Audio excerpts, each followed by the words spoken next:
하나님 말씀 보도록 합니다. 하나님 말씀은 마태복음 14장 13절로부터 21절까지의 말씀을 교독하겠습니다. 신약성경 24쪽에 있습니다. 신약성경 24쪽에 있는 마태복음 14장 13절로부터 21절까지의 말씀을 교독을 합니다. 13절의 말씀을 제가 먼저 봉독해 올립니다.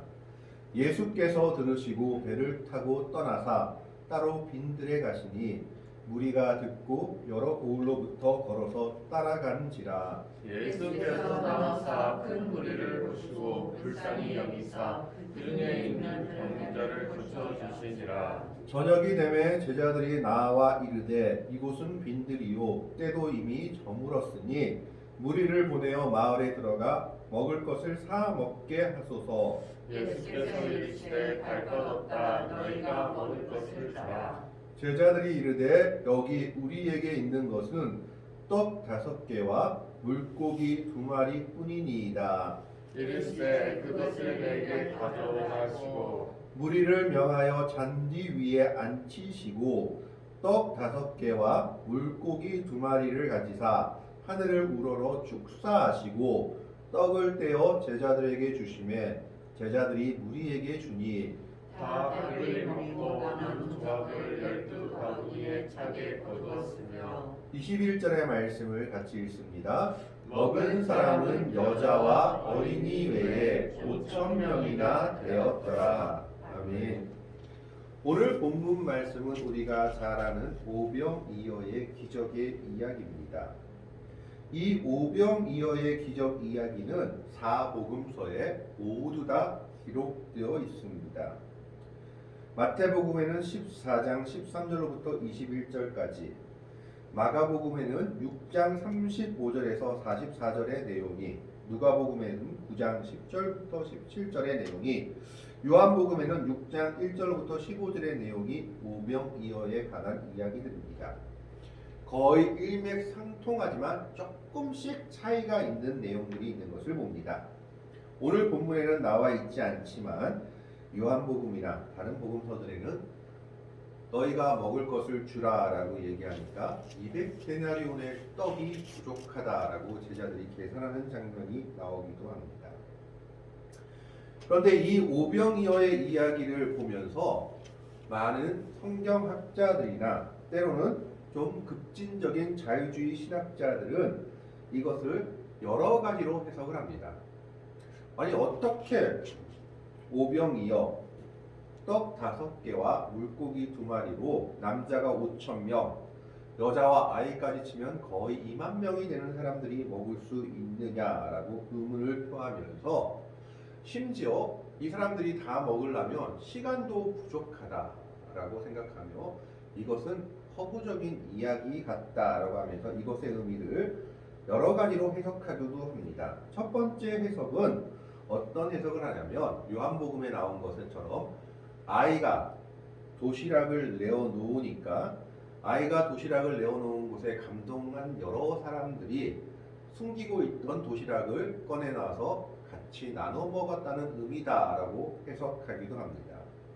두 번째로 해석하는 사람들은 어떤 해석을 하느냐면 영적 만족감을 얻은 것이다. 많이 먹진 못했지만 주님이 주시는 말씀에 의해서 영적 만족감을 얻은 것을 이렇게 표현한 것이다.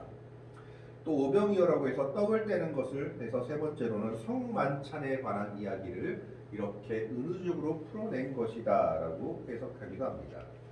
그러나 세 해석 다 문제가 있죠.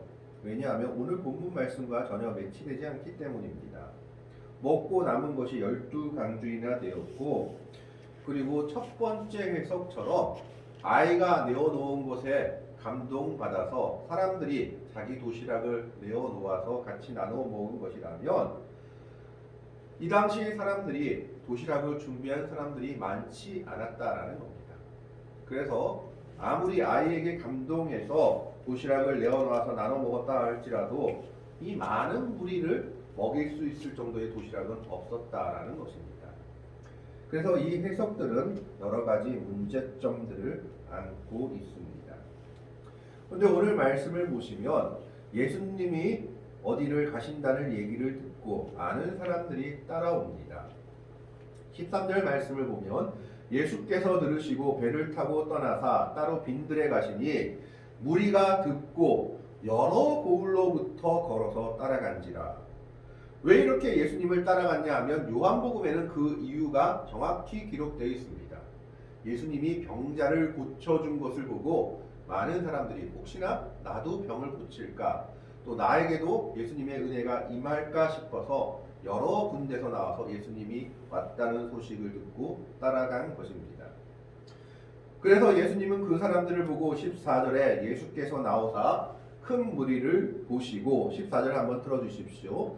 14절에 보면 예수께서 나오사 큰 무리를 보시고 불쌍히 여기사 그 중에 있는 병자들을 고쳐주시니라 라고 기록되어 있죠. 예수님의 마음이 어떤 마음이냐면 그들을 불쌍히 여겼다라고 얘기하고 있는데, 이것은 원어로는 스플랑크니조마이라는 말을 쓴다고 합니다. 근데 이 스플랑크니조마이라는 말이 어디서 유래된 말이냐? 내장 또는 창자를 뜻하는 스플랑크논이라는 데서 유래한 말이다라는 겁니다. 그러니까 이 불쌍히 여기다라는 원어의 뜻은 뭐냐 하면 마음속 깊은 곳에서 솟구쳐 오르는 마음으로 내장이 꿈틀거릴 정도의 격렬하게 일어나는 긍휼의 마음을 뜻한다라는 겁니다. 한마디로 말하면 이 사람들을 도와주지 않으면 내 속이 뒤틀리고 내장이 끊어지는 것 같은 아픔을 느끼는 마음이 불쌍히 여기다라는 마음입니다. 예수님은 자기를 보고 따라 나오는 큰 무리들을 보고 그들을 불쌍히 여겼던 겁니다. 그래서 그런 마음으로 자신을 따라온 사람들 중에 병자들을 고쳐주고 계셨습니다. 그런데 문제는 저녁이 된 겁니다. 15절의 말씀에 저녁이 되매 유대인들은 관습적으로 점심 도시락을 싸 다닌다고 합니다. 점심은 어디서 먹을지 모르겠지만 점심을 싸 다니지만 저녁 도시락을 싸가지고 다니는 사람은 거의 많지 않다라는 겁니다. 그래서 저녁이 되었을 때는 이 사람들에게 먹을 것이 떨어졌다라는 것이죠. 그래서 15절 말씀에 보면 저녁이 되매 제자들이 나와 이르되 이곳은 빈들이요 때도 이미 저물었으니 무리를 보내어 마을에 들어가 먹을 것을 사게 하소서. 제자들과 예수님을 따르는 사람들에게 다가온 문제 한 가지는 저녁이 됐는데 먹을 것이 없다라는 사실이었습니다. 왜냐하면 저녁이 됐는데 이 사람들이 예수님을 따르던 곳은 빈들이어서 무엇가를 사 먹을 만한 곳도 없었던 지역이었습니다. 그리고 이 당시는 저녁이 되면 모든 상가들이 우리로 말하면 문을 닫는 시간이기도 했던 겁니다. 그래서 제자들은 예수님께 나와서 이 많은 사람들이 저녁을 굶을 수는 없으니까 이렇게 아침부터 저녁까지 따라다녔는데 이러면 쓰러질지도 모르니까 예수님 이제는 이 사람들 돌려보내십시다. 돌려보내가지고 자기 마을에 가서 좀 먹을 것을 사 먹게 합시다 라고 얘기하고 있는 겁니다. 제자들의 해결 방안이라는 것은 무엇이었습니까? 돌려보내자 마을로. 두 번째는 자기들이 알아서 그냥 사 먹게 하자. 또 다른 복음서에 보면 뭐라고 얘기하냐면 제자들이 계산을 합니다. 요한복음이나 또 마가복음, 누가복음을 보면 계산을 해가지고 200데나리온의 떡이 부족하다라고 얘기하고 있습니다. 200데나리온이라는 그 금액이 어느 정도의 금액이냐 하면 이 당시 1데나리온은 노동자 하루의 품삯이었습니다. 그런데 노동자 하루의 품삯인데 아주 많이 쳐주는 품삯이었습니다. 못 받을 때는 4분의 1 데나리온을 받기도 했다고 합니다. 그러니까 지금으로 말하면 1 데나리온은 정말 일용직 사람들이 가장 많이 받는 금액이 1 데나리온입니다. 한 20에서 30만 원 된다고 봐야죠. 그러면 200데나리온은 얼마냐? 거의 6개월 이상의 봉급이고 더 많이 치면 1년 이상의 봉급입니다. 연봉 한 5, 6천 되면 5, 6천이라고 봐야 되겠죠. 그럴 정도의 돈이 필요하다라는 것이었습니다. 그 많은 사람들을 먹이기 위해서는. 그뿐만 아니라 설사 그런 돈이 있다 할지라도 빈들에서 그것을 사 먹일 데가 없었던 겁니다. 그래서 그들은 제자들이 해결 방안은 한 가지였죠. 돌려보냅시다. 자기들 알아서 하게 합시다. 돈을 가지고 해결할 수 있을 것 같은데 이 돈이 있어도 해결할 수가 없네요 라는 것이었죠. 그런데 예수님은 엉뚱한 말씀을 하십니다. 16절 말씀을 보면 예수께서 이르시되 갈 것 없다. 너희가 먹을 것을 주라. 라고 얘기하고 있습니다. 예수님의 해결책은 제자들 보고 너희에게 있는 것을 주라는 겁니다. 너희가 먹을 것을 주라. 라고 얘기하고 있습니다. 제자들은 깜짝 놀랐을 겁니다. 아니 도대체 우리에게 무엇이 있다고 먹을 것을 주라는 겁니까? 그래서 다른 복음서에서는 아까도 말했지만 계산을 막 하는 겁니다. 돈 200데나리온이 있어야지 이게 가능한 일입니다. 근데 200데나리온이 있어도 이거 떡을 그리고 도시락을 어디서 사겠습니까? 요한복음에 보면 요한복음 6장에는 다른 베드로와 안드레가 나오는데 베드로나 다른 제자들은 예수님 왜 불가능한 일을 우리에게 시키십니까? 안 됩니다 라고 얘기하고 있고 딱 한 제자만이 먹을 것을 찾으러 다닙니다.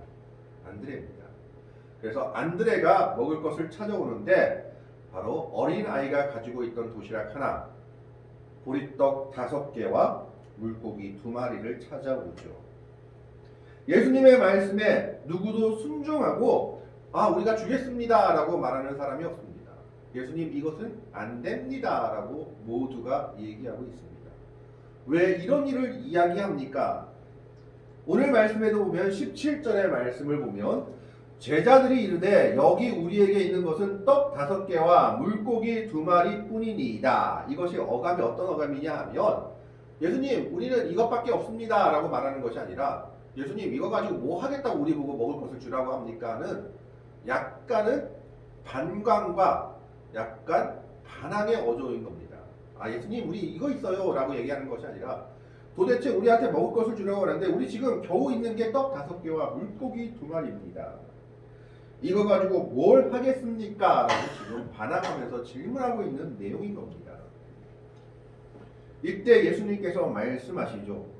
이르시되 그것을 내게로 가져오라. 이르시되 18절 말씀 한번 보겠습니다. 넘겨주시기 바랍니다. 18절에 이르시되 그것을 내게 가져오라 하시고 예수님은 제자들에게 있는 그것 떡 5개 물고기 2마리를 자기에게 가져오라고 말씀하십니다. 그리고 그것을 가지고 어떻게 하십니까? 19절에 무리를 명하여 잔디 위에 앉히시고 떡 5개와 물고기를 2마리를 가지사 하늘을 우러러 축사하시고 떡을 떼어 제자들에게 주시매 제자들이 무리에게 주니 예수님은 그것을 받으셔서 하늘을 향하여 축복 기도를 드리고 있는 거죠. 축사하셨다라는 건 기도하셨다는 건데 다른 데서는 감사하며 기도드렸다라고 얘기하고 있습니다. 그 자그마한 하나를 가지고 예수님은 하나님께 감사하며 기도드렸을 때 그 자그마한 물고기 2마리, 떡 5개가 놀라운 역사를 일으키는 것을 봅니다. 그 역사가 뭡니까? 5,000명이 넘는 사람들, 남자만 5,000명, 여자와 어린아이를 대충 어림잡아 치면 2만 명이 넘는 사람들이 그 모든 것을 먹는 역사가 일어났습니다. 심지어 다 배불리 먹고 남은 조각이 12바구니에 찼다라고 기록되어 있습니다. 여기서 말하는 떡 5개와 물고기 2마리는 정말 작은 겁니다. 요한복음에서는 그 어린아이 도시락에 대해서 정확하게 기록했는데 보리떡 5개와 물고기 2마리라고 기록하고 있습니다. 이 보리떡은요, 이 당시 유대인들한테서는 아주 경멸받던 음식입니다. 왜 경멸받던 음식이냐면 보리 자체가 인간이 먹는 게 아니라 가축이 먹는 음식으로 생각했기 때문입니다. 그래서 심지어 미슈나라는 유대 경전에 보면 여자가 간통했을 때 이것을 용서받기 위해서 속죄 제물을 드려야 되는데 이 속죄 제물이 보리로 된 가루를 소재로 속죄 제물로 드려야 했습니다. 그 이유는 보리가 짐승들이나 먹는 음식이었기 때문에 간통한 여자의 죄는 짐승이나 짚는 죄와 같다는 의미로 보리로 된 것을 속죄 제물로 드렸다라는 겁니다. 그래서 보리떡이라는 것은 아주 음식 중에서도 아주 한찮은 음식이었습니다. 우리가 탕자에 비유해서 쥐염 열매와 같은 취급을 받는 그 정도의 음식이다라고 생각을 하시면 됩니다. 그 보리떡 2개, 그러니까 이 아이는 아주 가난한 아이였겠죠. 보리떡을 2개니까. 보리떡 5개, 그리고 물고기 2마리. 성경학자들은 이 물고기도 크지 않은 물고기였다라고 생각을 합니다. 장은 정어리 정도의 크기로 추측을 합니다. 이 당시 물고기는 소금에 절여서, 왜 상하니까 우리 안동 강고등어처럼 소금에 절여서 짜게 해서 다녔다고 합니다. 그러니까 거의 사람 먹기 힘든 도시락이죠. 사람이 먹으려고 하면 가장 하찮은 도시락, 가장 낮은 도시락이 요한복음에서 말하는 이 어린아이가 드린 도시락 하나입니다. 보리떡 5개와 물고기 2마리.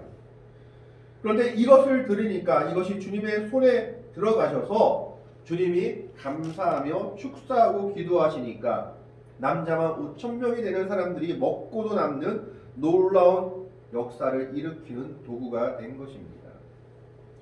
제자들은 처음에 이렇게 반응했습니다. 이것으로 무엇을 할 수 있습니까? 우리에게는 지금 떡 5개와 물고기 2마리 있는데 이것으로 무엇을 할 수 있습니까? 라고 얘기합니다. 예수님이 너희가 먹을 것을 주라 라고 얘기했을 때 아무도 그 말에 순종하는 사람이 없고 의심하고 반항하고 좌절하는 제자들만 있었다라는 겁니다. 그러나 안드레라는 제자 한 명이 요한복음에 보면 어린아이 도시락 하나라도 찾아와서 그것을 가지고 예수님께 들어가니까 그 순종의 모습을 통해서 주님께서 놀라운 역사를 이루고 계신 겁니다. 순종이 하나님의 역사를 이루고 있는 것을 보게 됩니다. 제자들은 의심하며 계산하며 반항하며 좌절했을 때 안드레 한 명은 아이의 도시락이라도 예수님께 가져갑니다. 예수님께서 말씀하신 것이 있습니다. 18절 말씀 오늘 부분은 그것을 내게로 가져오라. 보리떡 5개 그리고 물고기 2마리가 제자들의 손에만 있어서는 역사를 일으킬 수 없습니다. 그것을 주님 앞에 가져갔을 때 주님께서 그것을 통해서 놀라운 역사를 이루고 계신 겁니다. 우리가 가장 작은 것 하나라도 그것을 주님께 드렸을 때 주님께서는 그것을 통해서 오병이어의 이야기를 하고 계신 겁니다. 주님께서 제자들에게 원하신 건 무엇이었을까요? 계산하고 판단하는 것이 아니었습니다. 너희가 먹을 것을 주라 라고 하면 주님께 자기에게 있는 것을 드리는 그 순종을 원하셨던 겁니다. 그 순종의 모습을 통해서 오병이어의 기적이 일어나고 있는 겁니다. 작은 것이라도 감사하며 축복할 때 하나님의 역사는 이루어지며 시작된다는 것을 주님의 기도를 통해서 오늘 우리에게 말씀하고 있습니다. 기적은 우리의 생각과 이적과 또 생각과 판단을 통해서 계산을 통해서 이루어지는 것이 아니라 순종을 통해서 이루어집니다. 우리에게 있는 것이 아무리 작은 것이라 할지라도 너희가 먹을 것을 주라 라고 얘기하면 우리에게 있는 것을 주님께 드릴 때 주님은 그것을 통해서 역사하신다라는 것입니다. 자유주의 학자들은 이 말을 믿지 못했기 때문에 여러 가지로 이것을 해석하고자 했습니다. 아이한테 간격해서 자신들의 도시락을 나누어 먹은 것이다. 성만찬의 풍성함을 이야기한 것이다. 영적인 만족감이다. 그러나 이 해석들 모두가 성경에 있는 내용들을 충족하지 못합니다. 성경은 성경 그대로 받아들여야 합니다. 우리는 하나님의 말씀에 우리의 생각을 얹어 놓아서는 안 된다라는 겁니다. 너희가 먹을 것을 주라라고 주님께서 말씀하셨다면 우리에게 있는 것이 아무리 작은 것이라 할지라도 그것을 주님께 드리며 그것을 나눠야 되는 것이 그리고 그것을 통해서 주님께서 역사하신다는 것이 오늘 오병이어를 통해서 우리에게 말씀하고 있는 주님의 말씀입니다. 구약에도 보면 이와 비슷한 이야기가 하나 나옵니다. 열왕기사 17장에 사르밧 과부의 이야기입니다. 이스라엘에 가뭄이 들어서 3년 동안 먹을 것이 없었을 때 엘리야가 사르밧 과부한테 갔을 때 이 사르밧 과부가 기근이 너무 드니까 가루 한 움큼 기름 조금 있는 것을 가지고 내가 이거 가지고 떡 만들고 우리 아들과 먹고 죽을란다. 마지막 먹고 죽을란다 라고 말하고 있었습니다. 그때 엘리야가 뭐라고 얘기합니까? 우리한테 그거 먼저 주라. 그걸 대접하면 너한테 하나님의 은혜가 있을 것이다 라고 얘기합니다.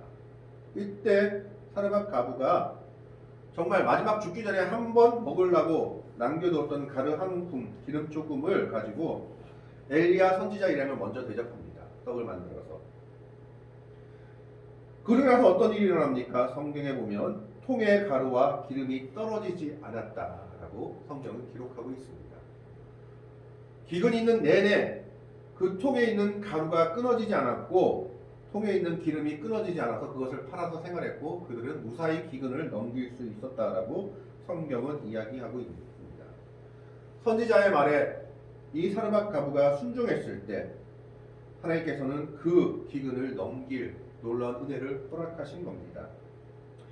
열왕기하 4장 42절에서 44절도 비슷한 내용이 나옵니다. 엘리사 선지자가 누가 보리떡 20개와 채소라고 돼 있기도 하고 햇곡식이라고 돼 있기도 한 것을 가지고 왔는데 이것을 가지고 자신의 선지자 생도 100명을 먹인 이야기가 나옵니다. 100명에게 나가서 먹이라 하니까 사람들이 물었죠. 이거 가지고 다 어떻게 먹습니까? 그냥 먹이라. 성경이 오늘 오병이어의 내용하고 똑같이 기록되어 있습니다. 먹고도 충분히 남았더라. 오병이의 말씀을 통해서 우리가 생각할 수 있는 것은 기적을 맛볼 수 있는 길은 인간의 계산과 생각이 아니라 순종을 통해서 우리는 맛볼 수 있다라는 겁니다. 하나님의 말씀에 우리는 순종해야 됩니다. 병든 자가 있느냐 너희는 기도하라 그러면 우리는 병들었을 때 기도하고 하나님의 은혜를 기다려야 되는 겁니다. 거기에 인간과 생각과 계획을 갖다 대서는 안 된다라는 겁니다. 물론 약도 쓰고 병원도 다녀야겠죠. 그럼 먼저 기도해야 됩니다. 하나님의 은혜를 먼저 구해야 된다라는 겁니다. 너희가 먹을 것을 주라 라고 말했을 때 우리의 생각에는 우리한테 있는 거 가지고 도저히 되지 않는다라고 생각하지만 그것을 가지고 주님께 드렸을 때 주님은 그걸 통해서 놀라운 역사를 이루고 계신다라는 겁니다. 순종하고 주님께 드릴 때 이것을 통해서 하나님의 역사가 주님의 역사가 일어난다라는 것을 오늘 오병이어의 말씀을 통해서 우리에게 말씀하고 있습니다. 우리는 하나님의 말씀을 순종하는 성도들이 되시기를 바랍니다. 그 말씀에 인간의 생각과 계획과 계산을 가져다 대는 것이 아니라 말씀이 우리 앞에 그리고 또 우리 안에 놓였을 때 그 말씀에 순종하는 성도들이 되시기를 바랍니다. 제자들처럼 계산하고 계획하고 재단하는 것이 아니라 주님이 말하는 것을 오로지 믿음으로 받아들이며 우리에게 있는 작은 것이라도 주님이 너에게 주라 라고 했을 때 그 말씀에 순종하고 주님께 드렸을 때 주님은 그 작은 것을 통해서 하나님의 놀라운 역사를 이루어 가십니다. 오늘 우리는 이 오병이의 기적을 통해서 정말 우리가 가져야 할 마음을 다시 돌아볼 수 있기를 바랍니다. 우리는 주님의 말씀에 순종하며 우리가 가진 것을 주님께 드리며 주님의 놀라운 은혜를 기대할 수 있는 믿음의 성도들이 되시기를 바랍니다. 우리를 불쌍히 여기신 이 예수님의 마음을 가지고 말씀에 순종하며 주님께 참으로 우리의 작은 것도 아낌없이 드릴 수 있는 믿음의 백성들 될 수 있기를 바랍니다. 이 순종을 통해서 하나님은 놀라운 역사를 이루어 가십니다. 우리의 순종을 통해서 주님의 놀라운 역사를 맛보고 체험할 수 있는 믿음의 백성들이 될 수 있기를 그 믿음의 길을 걸어가는 복되고 아름다운 성도들이 되시기를 주님의 이름으로 간절히 축원합니다. 기도하겠습니다. 하나님, 오늘은 오병이어의 기적을 봅니다.